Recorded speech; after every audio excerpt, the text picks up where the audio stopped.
Bismillahirrahmanirrahim. Assalamualaikum warahmatullahi wabarakatuh. Perkenalkan, saya Anita Indi Damayanti dari Fakultas Ekonomi dan Bisnis Islam IAIN Kendari, Prodi Ekonomi Syariah kelas D. Di video ini, saya akan membahas soal pertanyaan MIT Bahasa Indonesia yang telah diberikan oleh dosen saya, yaitu Bapak Jafarudin SPD MPD, yang soalnya seperti berikut ini. Baiklah, kita mulai pada pertanyaan yang pertama. Mengapa kita perlu mempelajari bahasa Indonesia? Jelaskan. Menurut pendapat masing-masing, disertai dengan contoh kendala dalam menggunakan bahasa Indonesia. Menurut saya, mempelajari bahasa Indonesia itu sangatlah penting karena selain bahasa Indonesia itu adalah bahasa resmi, bahasa Indonesia juga itu merupakan bahasa pemersatu dalam kita berkomunikasi dengan masyarakat dari daerah yang berbeda. Misalnya, ketika kita bertemu dengan orang dari daerah yang berbeda, tentulah kita tidak mungkin menggunakan bahasa dari daerah kita masing-masing. Maka dari itu, digunakanlah bahasa Indonesia sebagai alat untuk memudahkan kita dalam berkomunikasi. Adapun beberapa kendala dalam penggunaan bahasa Indonesia, seperti penggunaan bahasa Indonesia yang tidak baku dan semakin merembak dalam proses komunikasi masa kini. Contohnya, berbicara menggunakan bahasa eufemisme dan sarkasme, padahal bahasa tersebut tak pantas untuk diucapkan.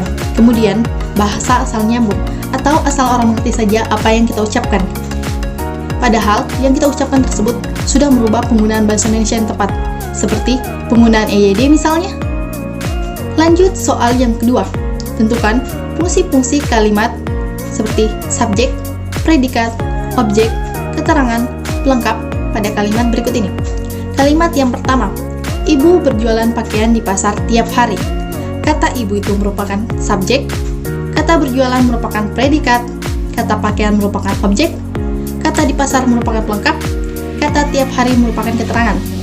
Kalimat yang kedua, istri paman menjual sayuran di pasar sentral Kendari setiap hari Minggu. Kata istri paman itu merupakan subjek, kata menjual merupakan predikat, kata sayuran merupakan objek, kata di pasar sentral Kendari merupakan pelengkap, kata setiap hari Minggu merupakan keterangan. Kalimat yang ketiga, saudaranya 5 orang. Nah, pada kalimat yang ketiga ini, dia cuma mengandung dua fungsi kalimat, yaitu subjek dan predikat, yaitu saudaranya merupakan subjek, sedangkan 5 orang merupakan predikat.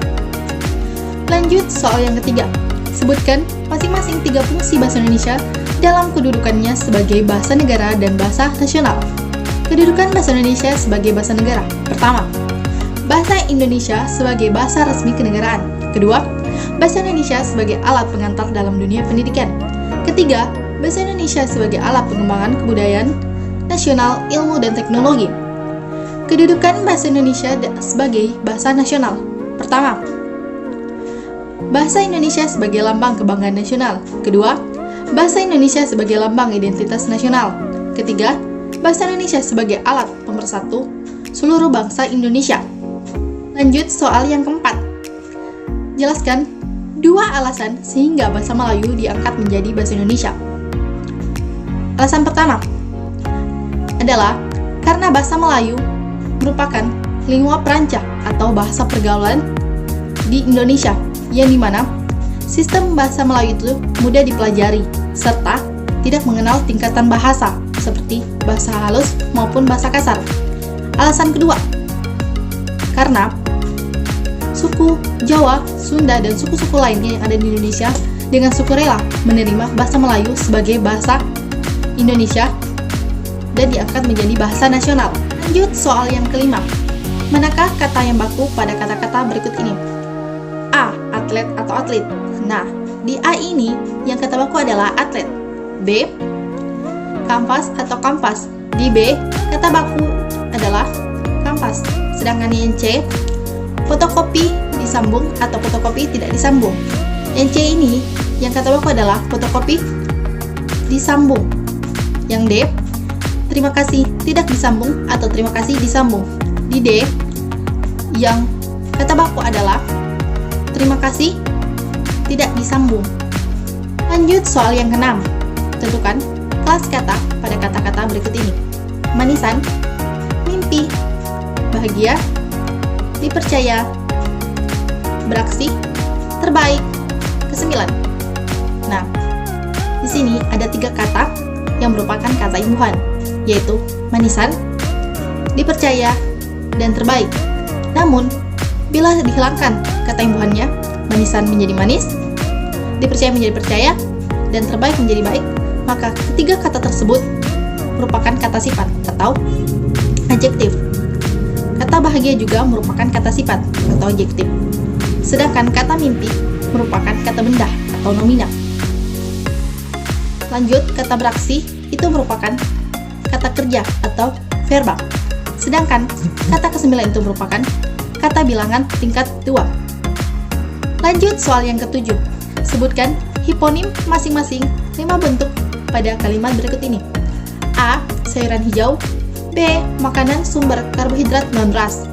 Yang A itu hiponimnya adalah kangkung, pare, sawi, daun kelor, dan bayam. Sedangkan yang B, hiponimnya yaitu ubi jalar, sagu, jagung, singkong, dan kacang-kacangan. Lanjut soal yang ke-8. Sebutkan sinonim kata transaksi, nasabah, omset. Kata transaksi sinonimnya adalah negosiasi atau kesepakatan. Sedangkan yang nasabah sinonimnya adalah klien atau konsumen. Sedangkan yang omset sinonimnya adalah laba atau pendapatan. Lanjut soal yang ke-9.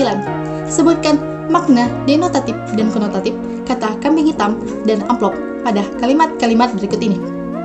Kalimat yang pertama, paman baru saja membeli kambing hitam.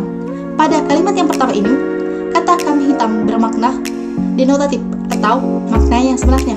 Jadi, kata kambing hitam di sini berarti hewan berupa kambing berwarna hitam. Kalimat yang kedua, paman menjadi kambing hitam dari masalah itu. Nah, sedangkan pada kalimat yang kedua ini, kata kambing hitam bermakna konotatif atau bukan makna yang sebenarnya. Jadi, kata kambing hitam di sini berarti orang yang dipersalahkan atau orang yang dijadikan tersangka padahal bukan dia yang salah. Kalimat yang ketiga, surat itu basah terkena hujan karena dikirim tanpa amplop. Pada kalimat yang ketiga ini, kata amplop bermakna denotatif atau makna yang sebenarnya. Jadi kata amplop di sini berarti pembungkus. Sedangkan kalimat yang keempat, dia menolak amplop itu karena mau berlaku jujur dalam menerima karyawan. Nah, pada kalimat yang keempat ini bermakna konotatif atau bukan makna yang sebenarnya. Jadi kata amplop di sini berarti uang suap atau uang sogokan. Lanjut soal yang ke-10. Misalkan